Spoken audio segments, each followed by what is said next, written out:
The Sims 4, as we all know, is a completely perfect game with no problems or flaws. I know that everyone already understands that The Sims 4 is the best and only game of all time, but for some reason this dumb idiot seems to think The Sims 3 is better? That's stupid and dumb and completely wrong, and today I'm gonna prove it. Here are my top 10 reasons for why The Sims 4 is actually better than The Sims 3. There have been some great additions to The Sims 4, like infants and platforms, but truly, I think the best addition that has ever been added to The Sims 4 is events. I absolutely love having the entire left corner of my screen constantly taken up by an event with no real purpose besides to waste my time with busy work. Oh, and the rewards are amazing. How did the Sims team know that the best way to incentivize Simmers to log in is to have not one, not two, but 5 other rewards just be milk cartons? They truly know what Simmers want. The recent event was actually just extended, giving everyone an extra 2 weeks to complete it. Or if you're like me, we get 2 more weeks to stare at this glorious little window. I actually have an inside scoop that the next event is a collaboration with Disney. It's gonna be this cute little tie-in with Journey to Batuu, which is great because everyone loves that pack. When the event starts, if you don't have Journey to Batuu, you'll get this small, subtle little pop-up every time you're done with a loading screen that just reminds you about the pack and, gently encourages you to buy it. And don't worry, if you already have the pack, you'll still get a pop-up after every loading screen because EA would never want anyone to feel left out. The new event itself has no gameplay and no rewards, but it takes up the majority of your screen, and this time you can't even minimize it. I hope this event gets extended too, maybe even forever, so we never have to go even a single day without a beautiful, wonderful event.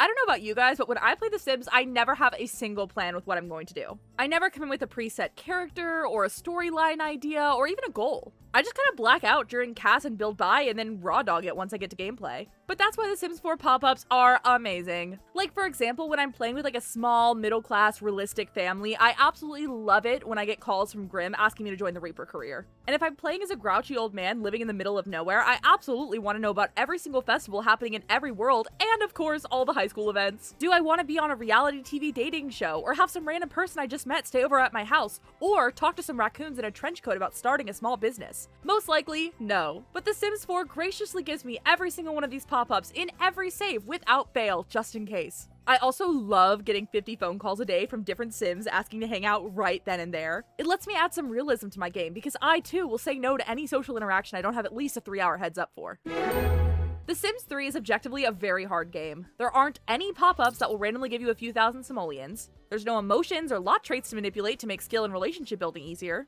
And instead of picking an aspiration that you can complete in about a week or so, you have to choose a lifetime wish that literally takes a Sim's entire life. The Sims 3 was literally harder than Elden Ring, and everyone agreed with that sentiment, so I'm so glad that they decided to make The Sims 4 easier. I absolutely love that they've reduced a lot of the challenges of being in The Sims and made it easier to make friends. Truly, if you stick your sim in a tiny house in a club, you're set for life. It's just like in real life, where living in a tiny house has no downsides and making friends is as easy as kidnapping them.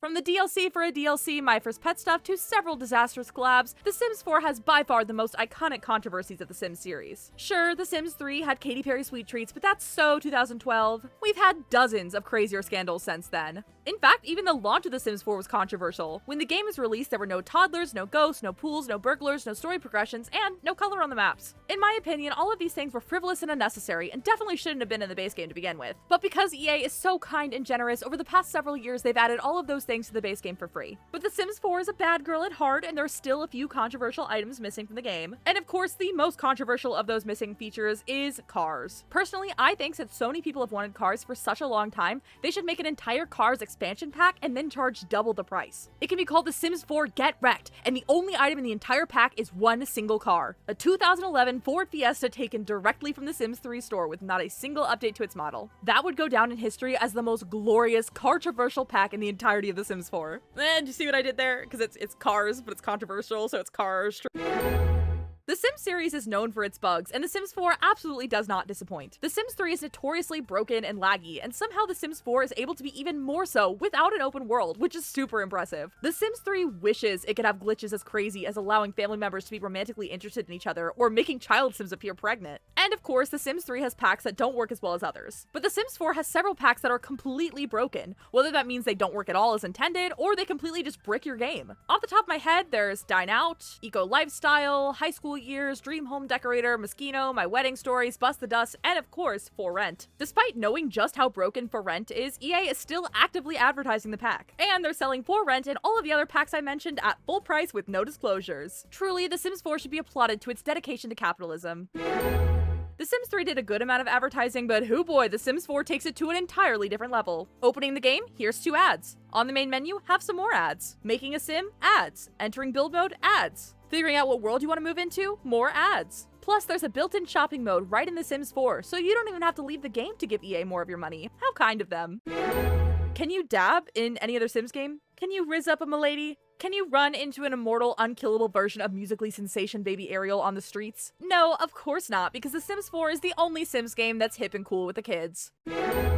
I know I, for one, have always said that the Sims series needs more DLC. And luckily for me, The Sims 4 has delivered in spades. There have been 18 expansions, 12 game packs, 20 stuff packs, and 37 kits for The Sims 4. That's 87 packs worth $1,465. Plus, if you're like me and bought The Sims 4 when it came out 10 years ago, then you can add another $60 to that. There is no other game franchise that has encouraged me to make so many bad financial decisions, and that is honestly truly impressive. Every other Sims game came to an end at some point or another. The Sims 1 lasted for 4 years, and The Sims 2 and 3 each lasted for 5, but The Sims 4 has been around for a whopping 10 years. In 2028, just 3 years from now, The Sims 4 will be older than all of the other Sims games combined. And unlike those dumb games, The Sims 4 will never end. In 10 years from now, we will be celebrating the 20th anniversary of The Sims 4. And of course, to give back to the community and thank us for all of our support over the years, the Sims team will graciously give us another hot tub, this one even uglier than the last. And 20 years from now, during The Sims 4's 30th anniversary, the Sims team will release Sims 4 Ever, which is just a re-release of The Sims 4 exactly how it was at launch. They'll slowly re-release all the packs starting with Outdoor Retreat 2. But of course, the Sims team isn't lazy, and they'd want to make sure we have a different experience with The Sims Forever. That's why Outdoor Retreat 2 won't actually come with tents or campfires or anything you actually need to go camping. That'll all be released in the Sims 4 Camping Stuff Pack. And because the Sims team knows just how much the Sims community hates big, meaty expansion packs, we're gonna get rid of them entirely. In The Sims Forever, instead of just getting one season's expansion pack, we'll get 4 seasonal game packs, each one covering a different season, and then each of those game packs will get 2 stuff packs covering all of the seasonal and holiday decor. That way, instead of just buying 1 pack, we can buy 12. The Sims Forever will continue to re-release packs and recycle content until the end of time. The Sims 5 is dead, and The Sims 4 will last forever, and ever, and ever, and ever, and ever, and ever, and ever, and ever, and Hello everyone, welcome back. My name is Allie, and this is the end of the video. I hope you enjoyed my silly little April Fool's Day video. Obviously, I love The Sims 4. I wouldn't have a channel dedicated to playing it if I didn't, but it's also really fun to shit on The Sims 4, so I hope you enjoyed. Anyways, thank you so much for watching to the very end of the video, and if you'd like to see more silly Sim shenanigans, then please consider subscribing. With that, thank you so much for watching. Have a great rest of your day. Please take care of yourself, drink some water, and have a fun and safe April Fool's Day, and I'll see you next time. Bye, everyone!